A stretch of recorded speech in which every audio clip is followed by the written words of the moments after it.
Okay, in this video I'm going to talk about a chord that is often challenging for new guitar players, and that is the F chord.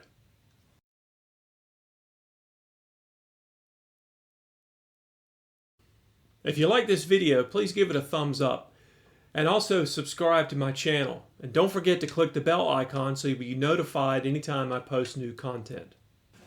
So for many new guitar players, the F chord can be a source of frustration and can be quite a challenge to do. And it's because it's one of the first chords where you're having to hit two strings with one finger. So exercises that I have students do to kind of build up some hand strength, because that's really what it takes, is just to fret two strings at a time. And that kind of gets you on your way. Then once you kind of build up a little bit of hand strength, then you can start to put the chord shape together. So I've got my index finger covering the high E and the B string together. Then I reach over with my middle finger and I'm hitting the second fret of the G string. And then finally I take my ring finger and I get the third fret of the D string. So it's almost like I'm forming a little arrow that's pointing this way across the guitar. Oftentimes what students will have trouble with is either getting both the top strings to sound, maybe they're not pressing down quite hard enough, or one of their two other fingers will lean over onto the other strings and kind of mute them. So a couple of ways to ensure this doesn't happen. First of all, make sure you keep your thumb towards the middle of the back of the neck. That's going to help keep your fingers in more of a good form. Also, you don't want to necessarily tuck your elbow or have it out too far. You want it in kind of a natural position. And you'll see that I'm holding the guitar more in a classical style, so it's kind of at an angle. That makes it a little bit easier than if I was holding it this way.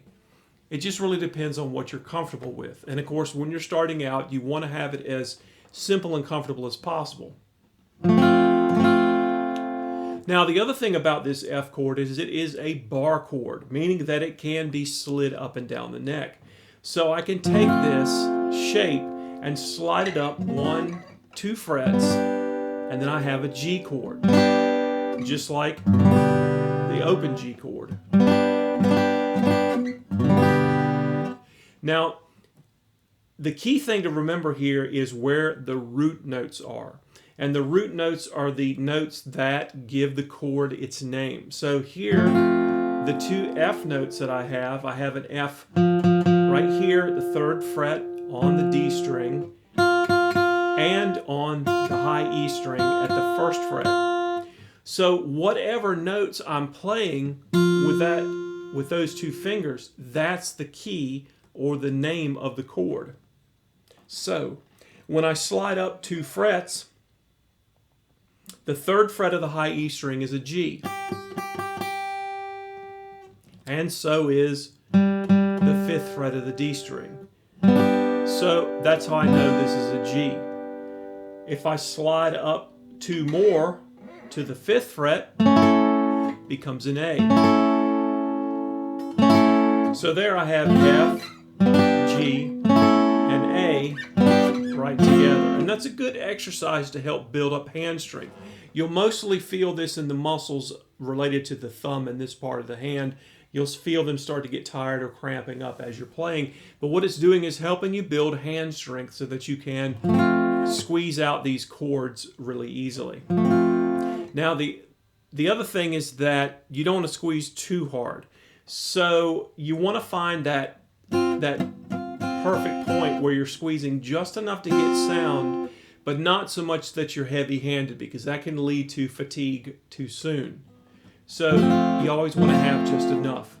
Also, make sure that your fingers are as close to the associated fret as you can get them without being on top of the fret. It's much harder to press down to get a good note if I'm at the back of the fret. So here I'm trying to do that F on the D string, and as I move it towards the fret, you can see it's clear sounding.